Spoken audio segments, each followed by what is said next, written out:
الله لنا ولهم الفاتحة. أعوذ بالله من الشيطان الرجيم. بسم الله الرحمن الرحيم. الحمد لله رب العالمين الرحمن الرحيم مالك يوم الدين.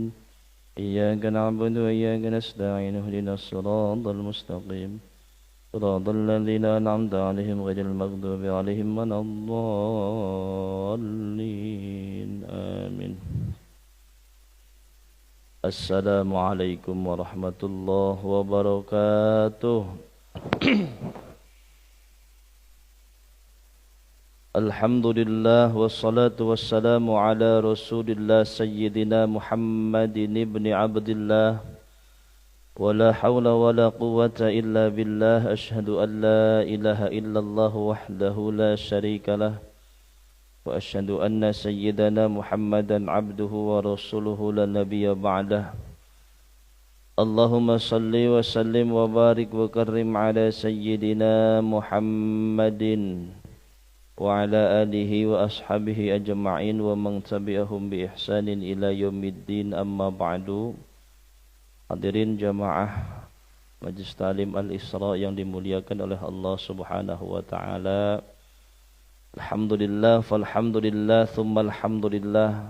Kita bersyukur kepada Allah Subhanahu wa taala dengan sebenar-benarnya bersyukur. Ijra'ul a'dha fi ibtigha'i mardatillah, dengan cara mengimplementasikan seluruh anggota tubuh kita digunakan menuju jalan yang diridhoi oleh Allah Subhanahu wa taala. Dengan beribadah, bertakwa dan mendekatkan diri kepada Allah adalah wujud syukur sebagai bukti penghambaan dari makhluk kepada Sang Khalik. Dan alhamdulillah kita masih diberikan nikmat sehat wal afiat, nikmat waktu luang, nikmat kesempatan, sehingga kita bisa hadir di majelis yang kita cintai ini dalam rangka menjalankan perintah agama. Di dalam hadis, sebenarnya agama itu mengaplikasikan 4 perkara. Yang pertama, imtithalul awamir, menjalankan perintah. Yang kedua, wajtinabun nawahi, menjauhi larangan. Yang ketiga, wasbir alal mafqudi, sabar atas kehilangan. Yang keempat, wa yarda alal mawjudi, dan ridho atas kenyataan. Jadi agama itu 4, menjalankan perintah, menjauhi larangan, sabar atas kehilangan, dan ridho atas kenyataan. Selesai. Itu menjalankan agama. Oh, usah ribet-ribet ya. Wasbir alal mafqud, sabar atas ketiadaan. Semua yang ada di dunia ini bakal tiada.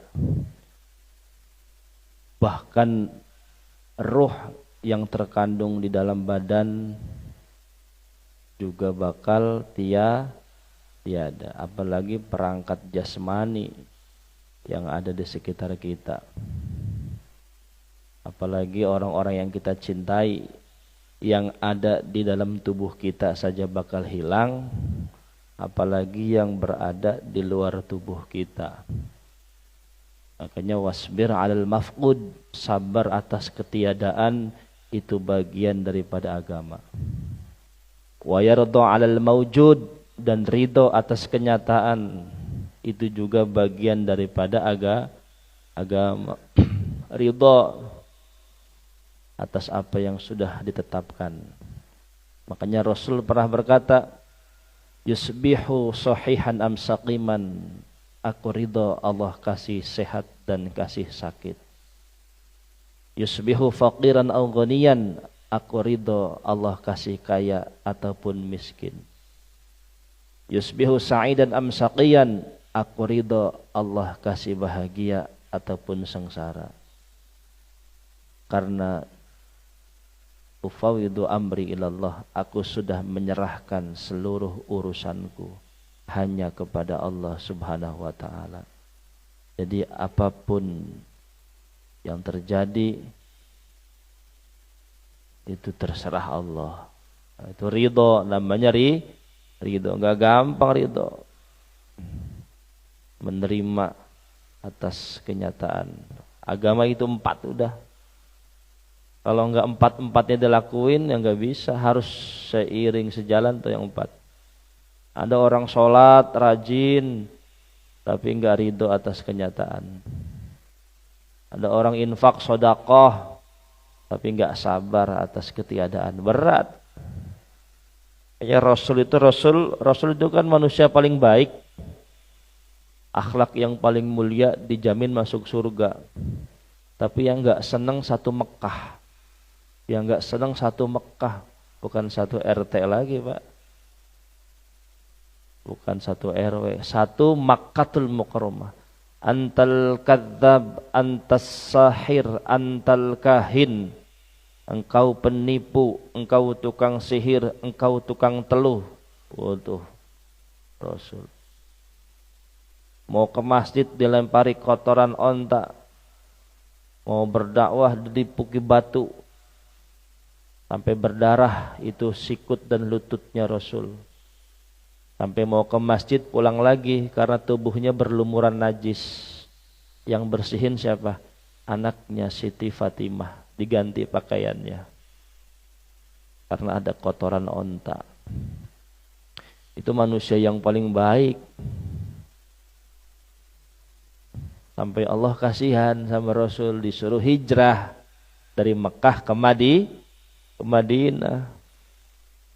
Allahu Akbar. Makanya yang disebut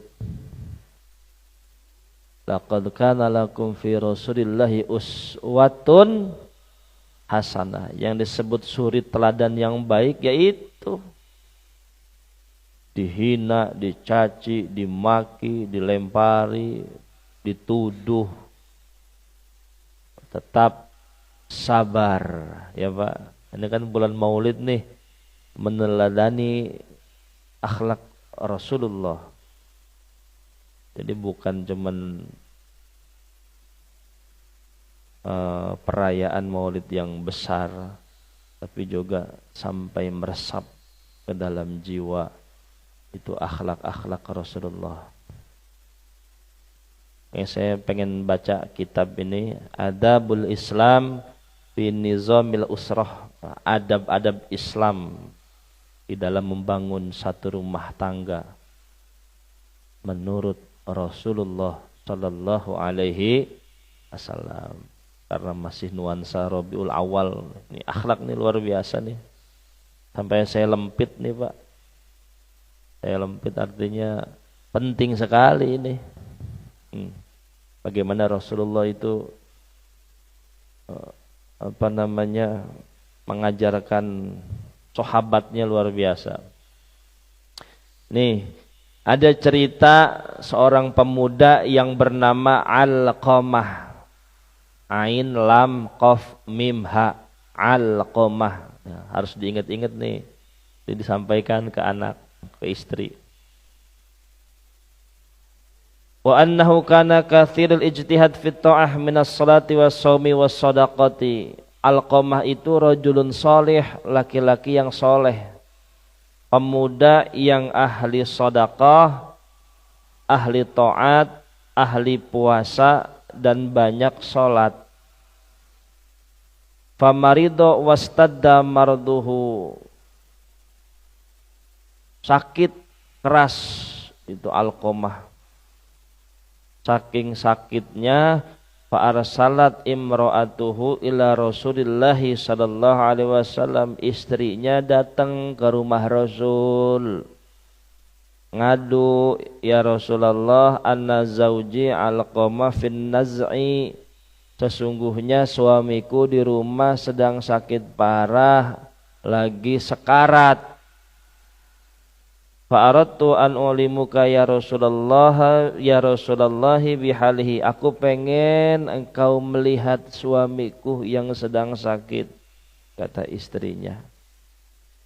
Fa arsala Rasulullah sallallahu alaihi wasallam Ammaran wa Bilalan wa Suhaiban. Rasul memerintahkan 3 sahabatnya, Ammar, Bilal dan Suhaib, untuk nengok Alqamah. Walaqinu as-syahadata, dan membacakan talqin di telinganya berupa kalimat syahadat. Faja'u ilaihi fawajadu fin nazi faja'alu yulaqinuhu. Ditalkin itu sama sahabat karena sedang sekarat sih. La ilaha illallah. Apa yang terjadi? Walisanuhu la yantiqu biha. Tapi Alqamah lisannya terkunci, tidak bisa mengucapkan kalimat tahlil. Farsalu ila Rasulillah sallallahu alaihi wasallam bidzalika. Kemudian 3 sahabat itu pergi menuju Rasul dan menceritakan tentang kondisi Alqamah yang sekarat dan tidak bisa mengucapkan kalimat syahadat. Faqala, Rasul bertanya, hal min abawahi ahadun hayyun?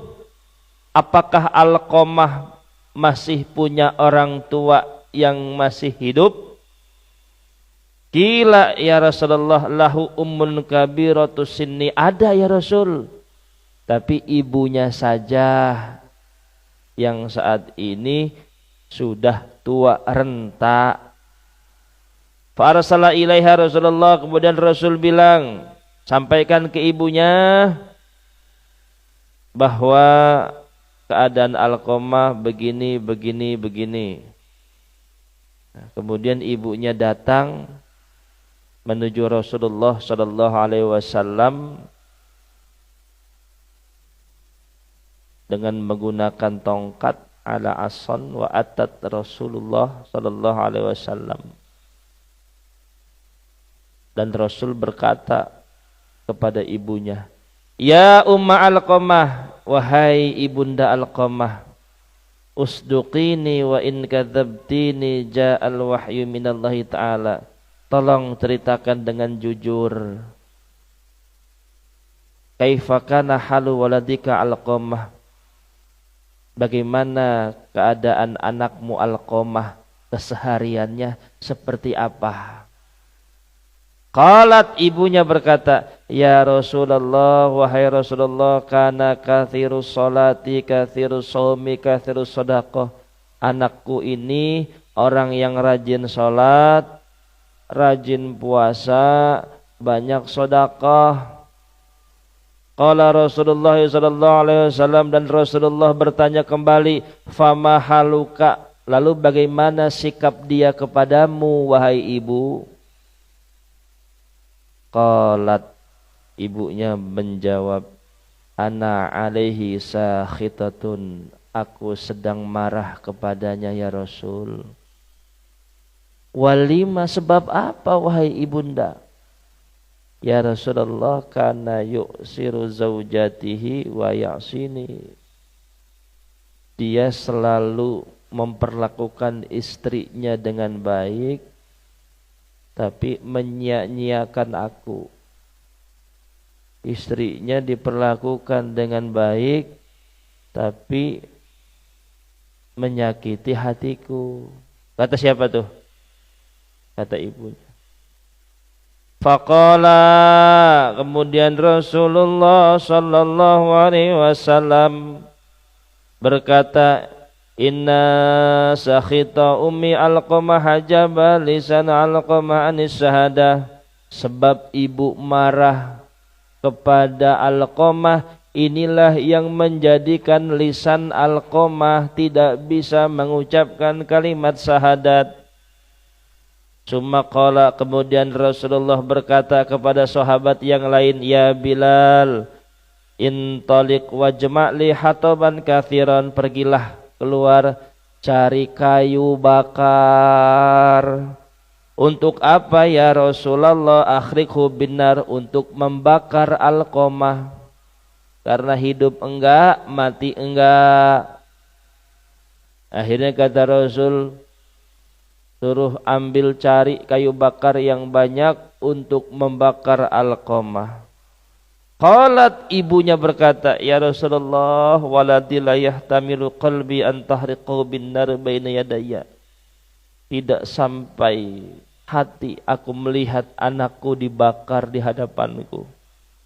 Qala, kata Rasul, ya ibunda, fa'adzabullahi asyaddu wa abqa. Azab Allah justru sangat pedih daripada panasnya api dunia. La yantafi'u alqamah bi salatihi wala bi syamihi wala bi sadaqatihi madumti alaysa khitatun. Tidak bermanfaat sedikit pun salatnya, puasanya, sedekahnya alqamah selama ibu masih dalam keadaan marah. Faqalat, kemudian ibunya berkata, ya Rasulullah, aku tidak tega melihat anakku dibakar. Fa inni usyhidullah ta'ala, aku bersaksi di hadapan Allah wa malaikatahu, dan malaikat Allah, wa man hadarani minal muslimina, dan orang-orang yang hadir, anni qad raditu an waladi alqamah, sesungguhnya aku telah ikhlas, aku telah memaafkan anakku alqamah. Faqala Rasulullah sallallahu alaihi wasallam, kemudian Rasul berkata kepada sahabat, intalik alaihi ya Bilal, Bilal, coba tengok alqamah. Fangzur hal yastati'u ayyakula, apakah dia sudah bisa mengucapkan kalimat la ilaha illallah atau belum. Kemudian ditengok sama Bilal, apa yang terjadi. Fantalaqa Bilal fasami'a alqamah yaqulu min dakhlid dar, ternyata alqamah sudah bisa mengucapkan kalimat la ilaha illallah, setelah itu meninggal. Fa amara bi ghuslihi wa takfini thumma shalla alaihi wa hadara dafnuhu, dan setelah meninggal dimandikan, dikafani, disalati, lalu dikubur.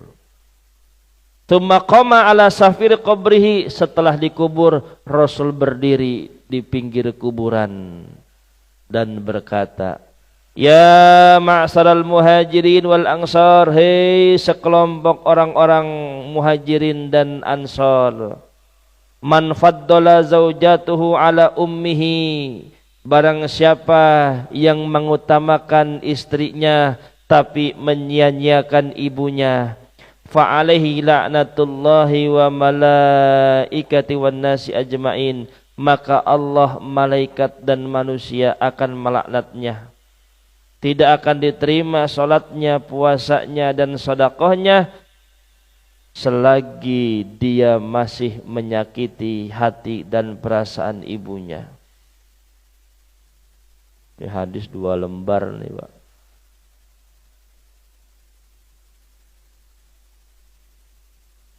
Itu alqamah, orang soleh, faddala zaujatuhu ala ummihi, tapi lebih mementingkan istrinya daripada ibunya. La yantafi'u salatuhu wa syamuhu wa sadaqahu, enggak bermanfaat sedekah, salat, puasanya. Ini pelajaran buat kita ini.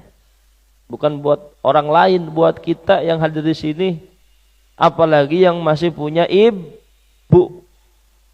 Ya Allah, itu kadang istri kita, Pak, kalau dibeliin pakaian yang mahal, giliran ibunya setahun sekali. Istri dikasih nafkah sebulan, giliran ibunya Lebaran doang. Surga bapak di mana? Di ibu apa di istri? Pak, di mana, Pak? Di ibu ya. Ini realita, fakta di zaman sekarang. Ya. Betul apa tidak? Banyak orang yang lebih mengutamakan istrinya, tapi menyia-nyiakan ibunya. Dan tidak sedikit seorang istri yang tidak mau menolong suaminya dalam berbakti kepada ibunya. Harusnya istri mensupport. Pah, ya, ayo tengok ibu, udah lama kita nggak nengok. Pah, udah ditransfer belum itu ibu? Barangkali lagi sakit, butuh berobat atau pengen jajan. Pah, ya, yuk jalan-jalan ke toko baju, ya, buat beli baju buat bapak ibu. Itu mantap itu. Tapi kenyataannya di zaman sekarang banyak istri yang menghalangi suaminya untuk berbuat baik kepada ibunya. Baru transfer udah ditanya, berapa Pak transfer itu tadi ke kampung? Dicek bukti transferannya. Kalau kita transfer keluarga, istri monyong. Transfer adik, isi cemberut. Padahal orang tua keluarga belum tentu sebulan sekali kita transfer. Tapi istri nggak terima kalau kita transfer orang tua kita. Salah nggak? Salah nggak tuh istri? Bapak harus katakan salah. Terus siapa yang mau membenarkan akhlak istri kecuali bapak? Nggak mungkin akhlak istri yang benerin orang lain. Bantu suami dan istri dalam ketaatan. Ketaatan Allah dimulai dengan ketaatan kita kepada orang tua. Makanya dari cerita ini nih saya baru tahu nih. Dari cerita ini muncullah satu hadis, ridallah fi ridal walidain. Ridhonya Allah tergantung ridhonya kedua orang tua. Bapak nih sebagai orang tua nih punya anak enggak? Yang udah kerja, yang udah rumah tangga. Harus ngomong. Dan kita sebagai orang tua juga wajib mengingatkan apabila anak lalai di dalam baktinya kepada orang tua. Itu wajib. Bapak, ibu wajib bicara kepada anak, wajib bicara kepada mantu apabila dia lalai dalam bakti kepada ayah ibunya. Telepon tuh anak. Nah, bisa nggak hari Minggu ke rumah? Ajak suamimu ke sini. Wah, yang di Bandung telepon. Nah, bisa nggak suamimu sama kamu ke rumah hari Minggu? Yang di Purwakarta telepon. Banyak anaknya nih. Bapak duduk di atas kursi kerajaan. Makanya harus punya Pak kursinya tuh harus beda sama yang lain. Kursi. Anak mantu kumpul duduk di bawah. Nasihatin. Tek tek tek. Boleh enggak? Sah atau tidak? Sah. Nak, kamu tahu ibumu sedang sakit. Tapi tidak pernah kamu nengok sehari pun. Enggak pernah kamu kirim uang ke bapak ibu. Enggak pernah kamu nanya kabar. Jangan lalai, Nak. Wa qadha rabbuka alla ta'budu illah wa bil walidaini ihsanan. Kamu punya kewajiban berbuat baik kepada bapak ibu. Dan bapak punya hak untuk menanyakan hal ini. Jangan sampai kathirus shalah was sadaqah was siyam, kamu banyak salat, banyak sedekah, banyak puasa di luar. Wah, kegiatan sosial di luar, tapi kamu lupa sama bapak dan ibu. Jangan, Nak, ini perintah agama, bukan keinginan bapak, tapi perintah agama. Nunduk itu anaknya sama mantu. Nggih, Pak. Iya, maafin, Pak. Sudah lalai. Temui ibu, minta maaf. Ibu nangis karena tidak ada yang bertanya kabar. Udah 2 bulan. Gak ada anak mantu cucu yang datang ke rumah. Sudah berapa duit yang kamu kasih ke ibu? Tanya, ibu pengen apa? Ibu pengen beli baju apa? Ibu pengen jalan-jalan kemana? Apa yang ibu pengen makan? Pernah anak nanya gitu? Enggak.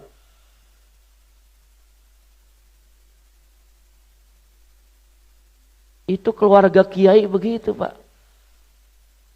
Saya melihat bagaimana seorang kiai ya memanggil anaknya, memanggil cucunya, memberikan nasihat agama, memberikan mau'izatul hasanah. Jangan sampai dia lalai.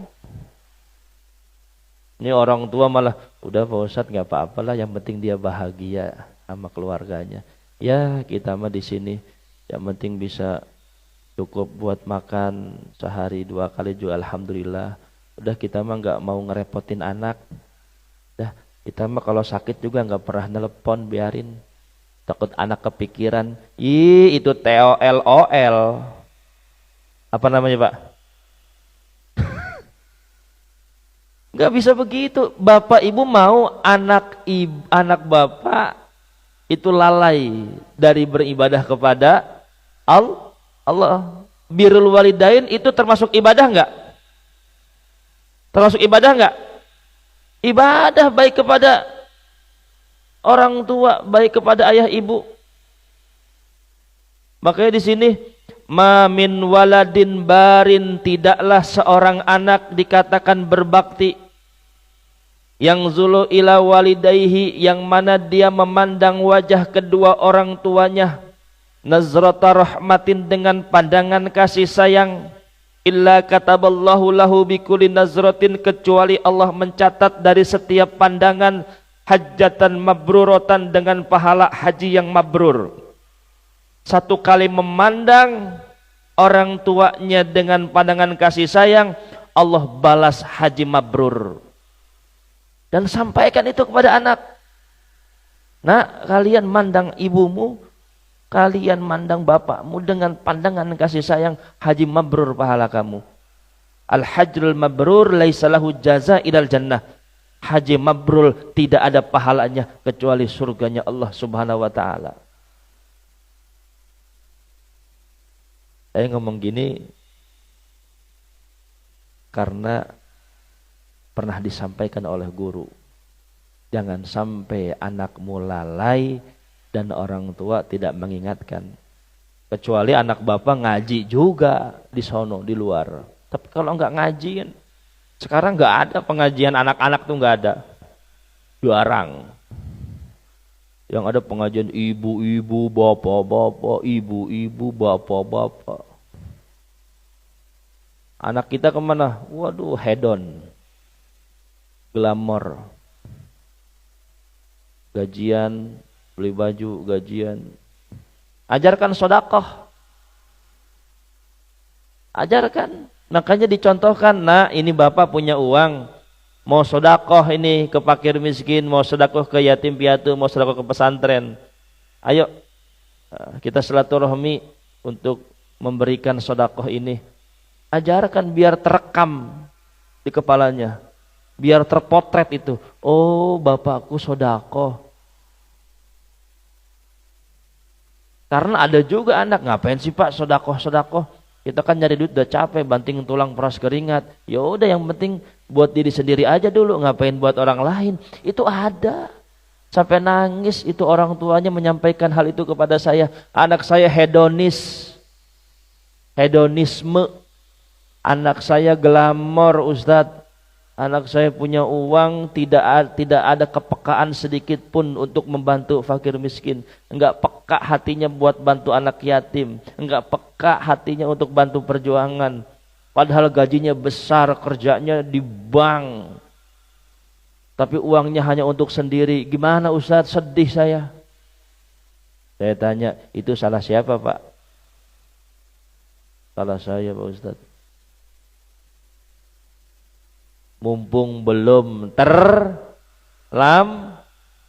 Ada Pak yang ngasih uang itu sama istrinya, sama anaknya. Datang ke pesantren. Ustaz, ini saya mau ngasih uang 10 juta, sengaja saya bawa istri anak. Buat apa tujuan? Sebagai contoh kalau ayahnya dulu pernah berjuang untuk agama. Nih lihat istri, lihat anak. Padahal istri saya udah cemberut Pak Ustaz. Apaan 10 juta gede-gede. Yang ngajak saya biar tahu rasanya kelak kalian kalau bapak sudah meninggal, kalian juga harus lakukan ini kepada perjuangan. Memberi contoh. Harus itu harus. Ya Allah, ini makanya saya punya guru itu memajang foto gurunya, memajang foto orang tuanya. Kan sudah meninggal tuh bapak ibunya. Karena ada hadis ini Pak. Siapa yang melihat wajah kedua orang tua dengan pandangan kasih sayang, fitil kan nazrati, 1 kali pandangan pahalanya haji mabrur. Orang tua sudah enggak ada, cuman fotonya doang, dipandang itu foto bapaknya, foto ibunya.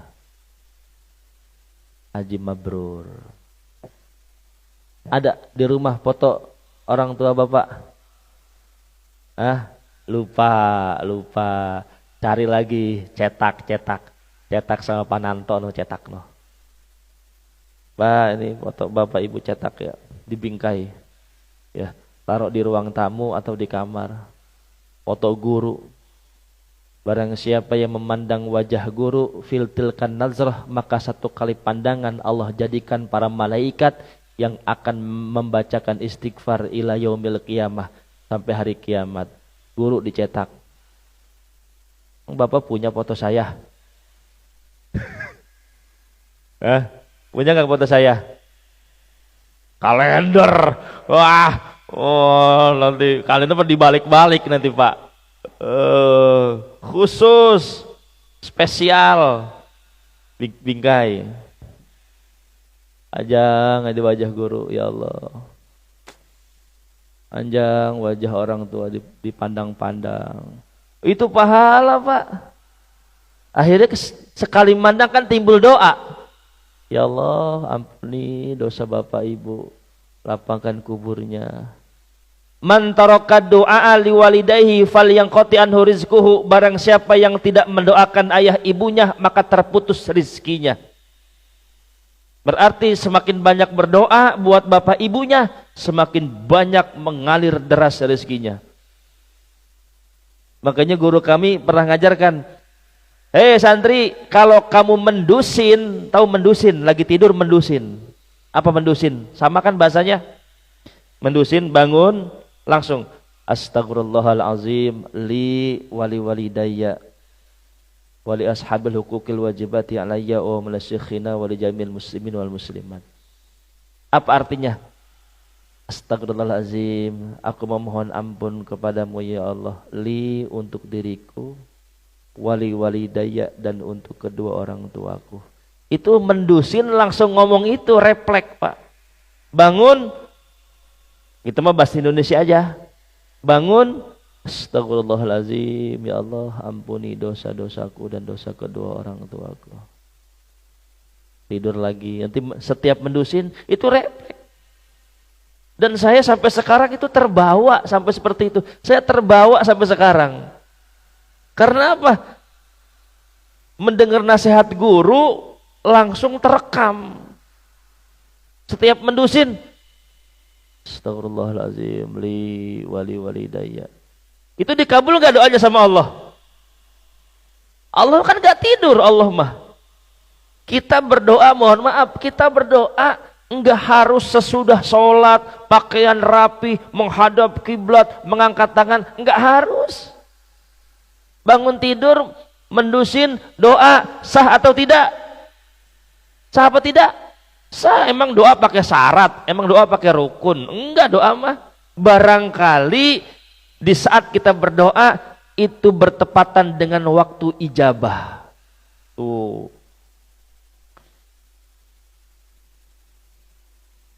Tiap saat itu berdoa.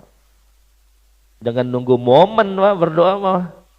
Apalagi yang punya momen, yang tidak ada momennya saja kita berdoa. Nah, ini cerita. Nah, kemudian ada lagi seorang bapak yang mencuri duit anaknya. Seorang bapak mencuri duit anaknya, ngadu sama Rasul, faidih. Ya Rasul, bapakku mencuri. Nah, ini ceritanya panjang nih, cuman singkat aja deh. Jadi suatu ketika ada orang tua yang dhaif, yang lemah, nggak punya uang untuk makan sehari-hari, sampai dia mencuri duit anaknya. Kenapa mencuri itu, Pak? Kenapa bapaknya bisa mencuri duit anaknya? Nah, karena anaknya pelit sampai mencuri. Ketahuan sahabat. Kan zaman dulu kan faktau aidiyahuma, kalau mencuri sekali potong pergelangan tangan kiri. Mencuri 2 kali potong pergelangan kaki tangan kanan, kaki kiri, tangan kiri, kaki kanan silang. Nah, kemudian ngadu itu si anak, ini bapakku nyuri uang Rasul.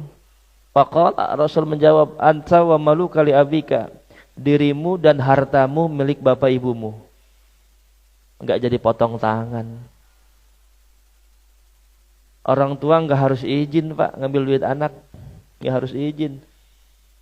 Karena diri kita dan harta kita milik bapak ibu kita. Di dalam kitab fikih itu 1 tetes air susu itu ada harganya, Pak. Kalau orang tua mau nagih enggak akan bisa bayar itu anak.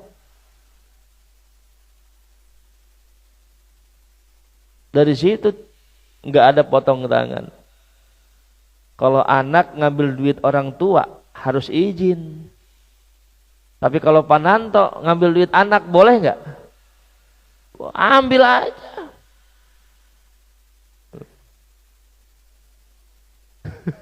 Kan milik bapak. Ini nih mindsetnya nih harus dirubah nih, Pak. Jangan orang tua takut sama anak. Ada gak yang kayak gitu? Banyak. Aduh, saya gak berani, apalagi sama mantu saya.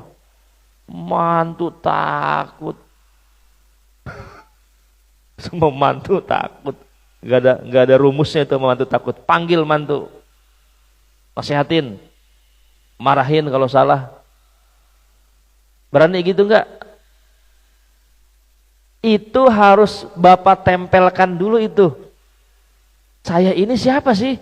Saya ini kan ayah. Saya ini siapa sih? Saya ini kan mertua. Itu harus ditempelin dulu tuh, Pak. Apa namanya? Sifat itu kalau dalam diri bapak supaya berani. Ya, orang tua minjem duit sama mantu, dan mantunya juga O2N apa? OON. Ganti ya, Pak. Awas kalau sebulan gak dibayar, bunga 10%. Astagfirullahalazim. Kan ada di Garut apa Ciamis apa Tasik itu. Ya. Si ibu punya utang sama si anak. Kemudian udah jatuh tempo, belum sanggup bayar. Cuma lapor polisi, masuk meja hijau, disidang, di penjara. Hakimnya bingung, jaksanya bingung. Anaknya perempuan lagi, nuntut ibunya gara-gara punya hutang. Enggak dibayar juga enggak apa-apa itu mah. Hutangnya enggak seberapa. Viral itu. Enggak ada itu istilah orang tua minjem duit sama anak, enggak ada. Yang ada apa? Minta. Boleh enggak kita minta sama anak? Nih masih malu-malu nih. Kita boleh enggak minta uang sama anak? Boleh. Apa? Tuh, ngambil duit anak aja boleh. Ya begitupun kita sama orang tua kita. Kita kan punya orang tua, boleh nggak orang tua kita minta duit ke kita? Sah atau tidak? Sah. Telepon, Tanto, kirim duit, ini genteng bocor nih. Berapa mak? Gope. Tenang mak, 1 juta kirim. Waduh, itu kan minta. Jangan orang tua pakai basa-basi. Tanto, ini ibu, wah kepanjangan itu. Biar anak itu edukasi kepada anak. Biar anak itu tahu siapa dirinya, itu tahu siapa dirinya. Ini ada di sini Pak. Panjang nih cerita nih. Kitabnya luar biasa nih. Kitabnya ini memuat hadis-hadis tentang keluarga. Ini tahu kitabnya nih harganya 40.000 tuh Pak. Fotokopian. Kalau beli aslinya mahal. Ya, dibaca-baca, saya lipat-lipat. Dan saya omongin ke istri ini, Mi dibacain. Oh gitu ya Bi. Iya. Ya. Jadi Pak Yesanto bilang sama istri, ya, berani nggak? Cengir. Masih punya orang tua? Masih? Mah, tengok orang tua yuk. Tuh masih ada. Tanya mau kemana? Ya. Lagi mau makan apa? Datang. La yantafi'u salatuhu wasyamu sadaqatuhu faddala zawjatuhu ala ummihi. Nggak akan bermanfaat semuanya kalau kita menyia-nyiakan orang tua. Udah ngaji mah ini aja. Udah siap itu uduknya tuh. Uduk atau lontong apa nasi kuning tuh. Belum. Apa nggak ada makanan? Ya, mudah-mudahan bermanfaat. Ya, sama-sama saling mengamalkan. Ya, sama-sama saling mengamalkan. Ku anfusakum wa ahlikum naro. Dimulai dari menjaga diri dan menjaga keluarga. Mudah-mudahan keluarga kita dijadikan hamba Allah yang berilmu, beriman dan berakhlak yang soleh. Al-Fatihah. A'udzu billahi minasyaitonir rajim. Bismillahirrahmanirrahim. Alhamdulillahirabbil alamin arrahmanir rahim maliki yaumiddin. Iyyaka na'budu wa iyyaka nasta'in ihdinas siratal mustaqim siratal ladzina an'amta 'alaihim ghairil maghdubi 'alaihim waladdallin amin. Allahumma salli wa sallim wa barik wa karim ala sayyidina wa syafi'ina wa karimina wa qurrati a'yunina wa maulana Muhammad. Alhamdulillah rabbil alamin hamdan syakirin hamdan na'imin hamdan yuwafi ni'amahu wa yukafi mazidah.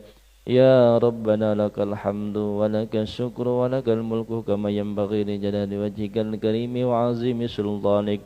Allahumma inna nas'aluka ilman nafi'an wa amalan mutaqabbalan wa rizqan halalan tayyiban wasi'an mubarakan min ghairi ta'abin wa la masyaqqatin wa la dhailin wa la nasabin birahmatika ya arhamar rahimin. Rabbighfir lana